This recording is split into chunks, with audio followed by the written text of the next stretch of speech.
Good afternoon, everyone. Thank you so much for coming. My name is Whitney McCollum. I am a partner here at K&L Gates. Although not physically here, I'm based in Seattle and San Francisco. I am the head of our technology industry group at K&L Gates and the practice group lead for technology transactions. I am also a very proud alumni of the University of San Francisco School of Law, and I'm now on the board of governors. I'm incredibly excited for this event and the partnership between the USF School of Law Center for Law, Technology, and Social Good and the Filecoin Foundation for Decentralized Web. We are all passionate about technology, but also about technology and how it can be used and how it should be used for social good, the policy behind that, but also the implementation behind that.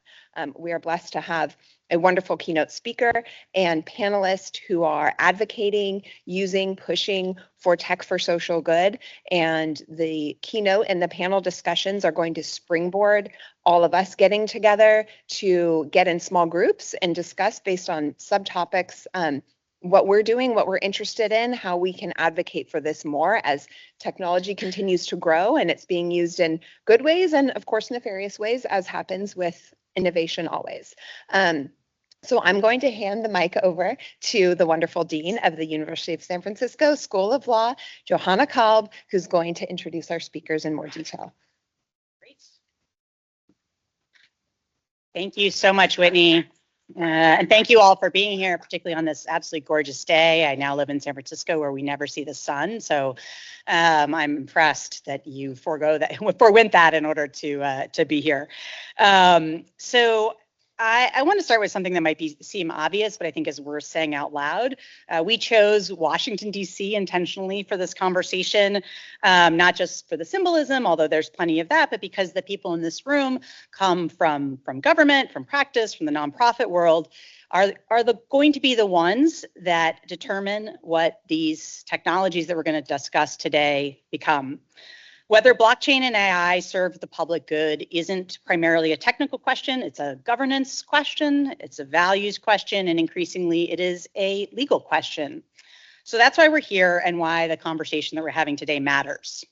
So our law school is over a century old, and our animating conviction as a Jesuit law school is that law is a vehicle for human dignity, that it can expand opportunity rather than entrench advantage.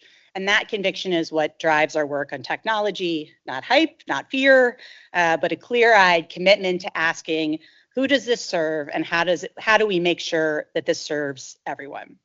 That's the work of our Center for Law, Tech, and Social Good, as Whitney mentioned. The center was built to examine the social impacts of emerging technologies through an ethical and legal framework, through curriculum, research, and exactly this kind of convening.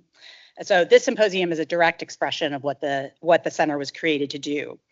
And it's happening in a moment when USF law is putting real institutional weight behind these questions.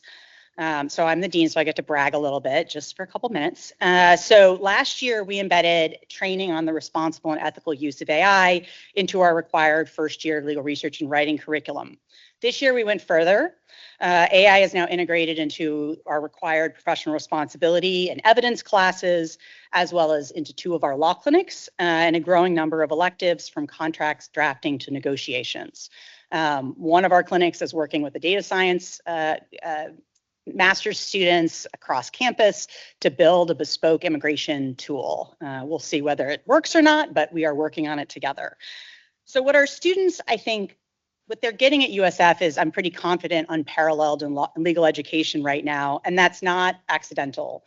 We believe that these tools are going to change how every lawyer works, full stop. And for our public interest students, especially, of whom we have many as a law school that is known for our commitment to social justice, we want them arriving at their careers already asking, how can this advance the work? How do I use this to serve clients better, move faster, do more with less, be more accurate? These aren't abstract questions, they're the whole point. None of today would be possible without 2 partners whose support I want to acknowledge with real gratitude. The Filecoin Foundation for the Decentralized Web has been a thought partner as well as a sponsor of the center and of Professor Michelle Neitz for multiple years now. Their work, preserving critical information, supporting open source infrastructure, and documenting human rights, reflects the conviction we share that decentralized technologies built and governed well can protect well rather than undermine the public interest. And Whitney and KNL Gates also bring something essential to this conversation, the perspective of practitioners at the forefront of their field who are serious about both power and the responsibility of these tools. In getting ready for this, I learned that this law firm does more than 40,000 pro bono hours annually. And so they're genuinely engaged with how responsible AI use can work in service of the profession and our clients. We're grateful for their leadership and their collaboration. And I would also be remiss if I didn't thank two people who've worked really tirelessly to make this event happen. Professor Michelle Neitz is the faculty director of the Center for Law, Tech, and Social Good, and her vision is really the reason that USF Law is a leader in all of these conversations. Rocky DeRosa is her right-hand man in making that vision a reality and staging all of our photos so that we don't look ridiculous. We've structured today's conversation around 3 vantage points, government, the private sector, and the nonprofit sector, because that's what real progress on these questions requires. Effective governance of emerging technology is inherently collaborative, and we're excited to have this conversation together today. So I know Whitney said I was going to introduce the other speakers, but actually I'm not introducing the other speakers, so thanks for listening to me today. I'm instead going to introduce the wonderful Professor Michelle Neitz, who will kick us off and introduce our keynote. Thank you.